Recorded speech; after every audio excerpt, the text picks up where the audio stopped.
안녕하세요. LKB 박성남 변호사입니다. 오늘 LKB의 김희준 대표 변호사님 모시고 차용금 사기, 돈 빌려서 안 갚는 사기에 대해서 좀 말씀을 드려보려고 합니다. 대표님 인사해 주시죠. 네, 안녕하세요. 김희준 변호사입니다. 돈 빌려가고 안 갚는 게 사기가 된다 안 된다 이런 것도 좀 분명치가 않은 것 같아가지고 돈 빌려가서 못 갚으면 이게 무조건 사기가 된다. 여기에 대해서 어떻게 좀 보시나요? 일반인들은 이제 돈을 빌려주고 못 받으면은 사기죄가 된다고 생각들 하는 것 같아요. 예. 근데 그렇지는 않습니다. 기본적으로 이제 채권 채무 관계라는 것은 민사상의 문제일 뿐이고 형사적으로 모든 게 문제가 되는 것은 아니거든요. 돈을 빌려주고 못 받았다고 해서 사기죄가 되려면은 그게 사기죄의 구속 요건에 맞아야 되는데 가장 중요한 게 편취 범위가 인정이 돼야 됩니다. 편취 범위라는 것은 처음부터 속일 의사가 있었다는 것을 입증을 해야 된다는 거죠. 그래서 그 부분이 입증이 되지 않으면은 단순한 채무 불이행으로 끝나고 형법상 사기죄가 성립하지 않는 것으로 해서 무혐의로 전결되는 비용이 90% 이상이 될 것 같아요. 형사 문제가 되려면 편취 범위라는 게 있어야 된다 말씀을 주셨어요. 이게 좀 편취 범위가 있느냐 없느냐 요거를 판단하는 시점이 언제일지 요거를 좀 설명을 해주셔야 될 것 같습니다. 예, 그 부분이 되게 이제 중요한데요. 편취 범위라는 것은 돈을 빌려줄 당시를 기준으로 합니다. 그래서 돈을 빌릴 당시에 이 사람이 변제할 의사나 능력이 없었다는 게 입증이 돼야 되거든요. 원래 돈을 빌릴 때는 그 사람이 좀 넉넉하고 돈을 뭐 떼먹을 사람이 아니었는데 뭐 돈을 빌려간 다음에 어떻게 하다 보니 좀 사업이 잘못돼서 망해버려서 못 갚았다. 이런 경우는 그럼 편취 범위를 인정하기가 좀 어려운 경우가 되겠습니다. 그렇습니다. 이게 돈을 빌릴 당시에는 변제할 의사나 능력이 있었는데 그 이후에 발생한 경제적인 어려움이나 불가피한 사정으로 변제하지 못하는 상황이라면은 편취 범위가 인정이 안 된다고 법에서는 보고 있습니다. 대표님 말씀 통해서 편취 범위가 있어야 사기가 된다. 그리고 편취 범위는 돈을 빌릴 때 있어야 된다. 요거는 저희가 지금 확인을 했는데 그럼 이 편취 범위가 증명이 돼야 되는 거지 않습니까? 그렇죠. 예. 증거를 통해서 밝혀져야 되는데 요 입증하는 방법은 좀 어떤 것들이 있을까요? 그러니까 기본적으로 우리가 이제 사기죄 그 범죄 사실을 구성을 할 때 가장 핵심적으로 들어가는 내용이 차용금 사기에서는 변제할 의사나 능력이 없음에도 불구하고 이 문구가 반드시 들어갑니다. 그렇다면 이 의사나 능력이 둘 다 없어야 되는 것은 아니고 둘 중에 하나만 없으면 되는 거거든요.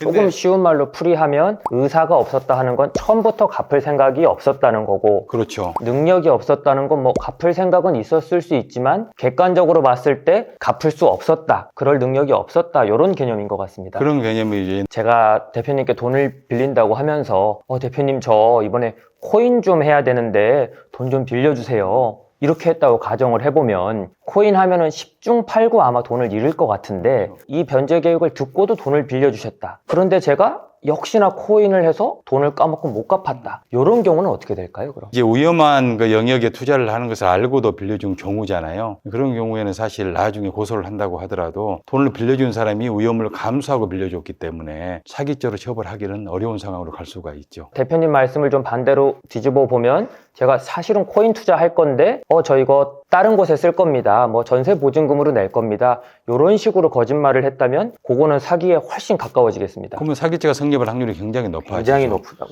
그래서 이제 여기 중요한 게 뭐냐면은 우리가 돈을 빌려줄 때 차용증을 받잖아요. 예, 맞습니다. 차용증이나 뭐 변제 각서 같은 것을 받는데 통상적으로 일반인들이 받는 차용증 양식을 보면은 원금하고 이자율하고 변제기 언제까지 갚겠다는 그런 내용만 받아요. 2줄 정도로 쓰죠, 차용증을. 그렇죠. 예. 아주 간단하게 봤는데 나중에 혹시 못 갚을 것을 대비를 해서 사기죄로 우리가 형사 대응까지 할 것까지 생각을 한다면은 어떠한 방식으로 자금을 조달해서 갚겠다.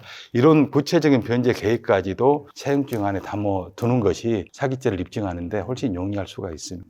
지금 대표님 말씀이 상당히 중요한 포인트인 게 은행에서 대출을 받을 때도 사실 우리가 약관을 대충 넘기지만 그 대출금 사용 목적을 지금 체크를 하고 있습니다. 그렇죠. 예. 금융기관만 아니라 개인 간에 이렇게 돈을 빌려주고 또 돈을 빌려올 때도 그 목적, 이 돈을 어디에 쓴다, 어디에 어떤 방법으로 요걸 갚겠다, 요걸 넣으면은 좀 더 형사화하기가 좋다. 이게 제가 상당히 중요하다고 보는 게 돈을 못 받아서 민사소송을 하면 사실 승소를 하더라도 무의미한 경우가 많지 않습니까, 대표님? 강제 집행이 어려운 경우가 대부분이죠. 승소 판결은 받을 수 있겠지만 실질적으로 돈을 받기 위해서는 강제 집행을 통해서 받아야 되는데 강제 집행할 재산이 없기 때문에 그게 무의미한 경우가 굉장히 많죠.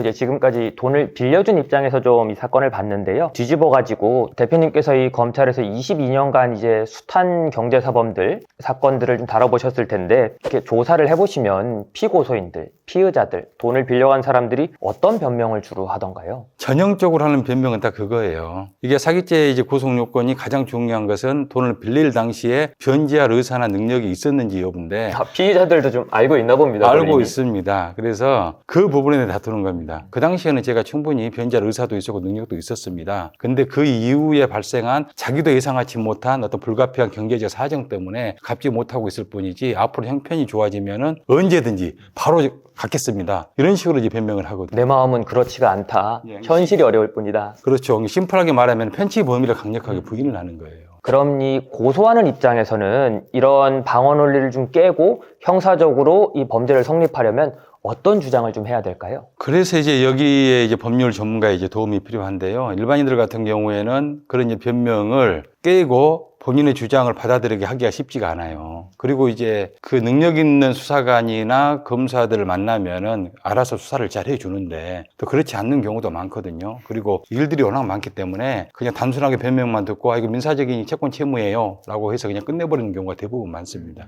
그래서 그러한 사태를 방지하기 위해서는 수사를 많이 해본 형사 전문 변호사를 도움을 받는 게 가장 중요하고요. 이제 그런 변호사들 같은 경우에는 사건의 정점을 정확히 알기 때문에 수사가 필요한 사항이 어떤 것인지 핵심 쟁점을 추출을 해내고 그걸 뒷받침할 수 있을 만한 증거들이 무엇인지를 수집을 해가지고 수사기관에 제출을 해서 그 부분에 집중을 해서 수사를 할 수 있도록 하는 것이 굉장히 중요해요.